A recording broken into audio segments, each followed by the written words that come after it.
క్రీస్తునందు ప్రియమైన దేవుని బిడ్డలారా, ఈ దినము మార్చ్ 29వ తేదీ లేఖన భాగము లూకాసు వార్త 6వ అధ్యాయము 27 నుండి 49 వచనాలలో 36వ వచనం, మన తండ్రి కనికరం కలిగిన దేవుడు అనగా మనం నమ్ముతున్న యేసు ప్రభువారు సాక్షాత్తు కనికరము కలిగిన దేవుడు. దుష్టులు సైతము, అవినీతిమంతులకి, ఎవరికైనా సరే వర్షం గాని వెలుగు గాని అందరికీ ధారాళముగా అనుగ్రహిస్తూ ఉన్నాడు. దేవుడు కనికరం కలిగిన దేవుడే. అయితే మానవ జీవితంలో అనేక మంది దేవుడు మమ్మల్ని కనికరించలేదు, మమ్మల్ని కాపాడలేదు అంటారు. కానీ బైబిలు వాక్యం ఈ విధంగా సెలవిస్తుంది. ఇద్దరు గుడ్డివారు యేసు ప్రభువారు ఆ దారిని వెళ్తున్నప్పుడు విని, దావీదు కుమారుడా మమ్మల్ని కరుణించమని పలికారు. అప్పుడు వారిని పిలిచి వారి మీద కనికరపడి వారి కన్నులు ముట్టెను. అంటే దేవుడు ఎప్పుడు కనికర పడతాడు అంటే, మనం ఆయన కనికరం కొరకు అడిగినప్పుడు దేవుడు మన మీద కనికర పడేవాడుగా ఉన్నాడు.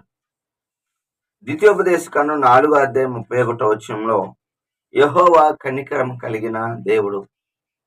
అవును, మన దేవుడు కనికరము చూపేవాడు. ఇశ్రాయేలు ప్రజలు 400 సంవత్సరాలు బాధల్లో ఉన్నప్పుడు వారు దేవునికి మొరపెట్టినప్పుడు దేవుడు వారు మొరాలకించి వారి మీద కనికరపడి మోషేని పంపించి ఇజ్రాయేల్ దేశంలోనికి కానానికి మార్గంలో నడిపించాడు. అవును, నువ్వు ఎప్పుడైతే మొరపెడతావో అడుగుతావో దేవుడు నిన్ను కనికరించే వ్యక్తిగా ఉన్నాడు. అలాగనే సామెతల గ్రంథం 28వ అధ్యాయము 13వ వచనములో, అతిక్రమములు దాచిపెట్టువాడు వర్ధిల్లుడు గాని వాటిని ఒప్పుకొని విడిచిపెట్టువాడు కనికరము పొందును. అవును, కనికరాన్ని ఏ విధంగా పొందుతాము అంటే, మన అతిక్రమలు మన దోషాలు క్షమించమని అడిగినప్పుడు మానుకున్నప్పుడు దేవుడు కనికర పడేవాడుగా ఉన్నాడు. లోక 1:50లో ఆయనకు భయపడే వారి మీద ఆయన కనికరము తరతరములు ఉండును. హల్లెలూయా. అవును, మన దేవుడు కనికరం కలిగిన దేవుడు.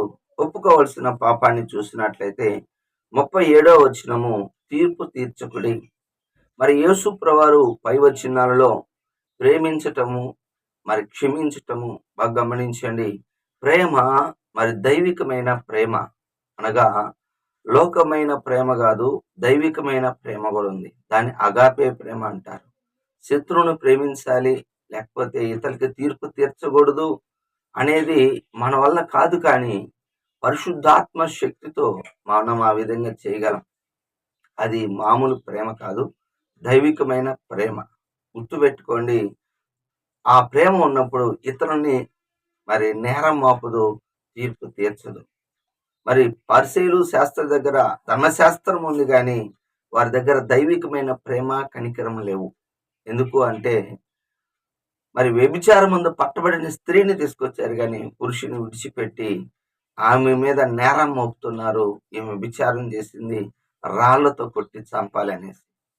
మీలో పాపం లేనివాడు మొదటిగా రాయేయమన్నప్పుడు అందరూ పాపం చేసిన వారు అనేసి హృదయం గద్దింపుతో అందరూ వెళ్ళిపోయారు.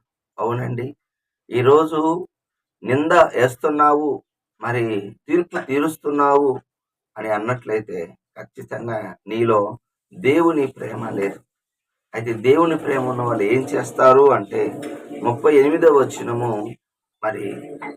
ఈయుడి మీకు అప్పుడు ఇయ్యబడును, అలాగని క్షమించుడి క్షమించబడును.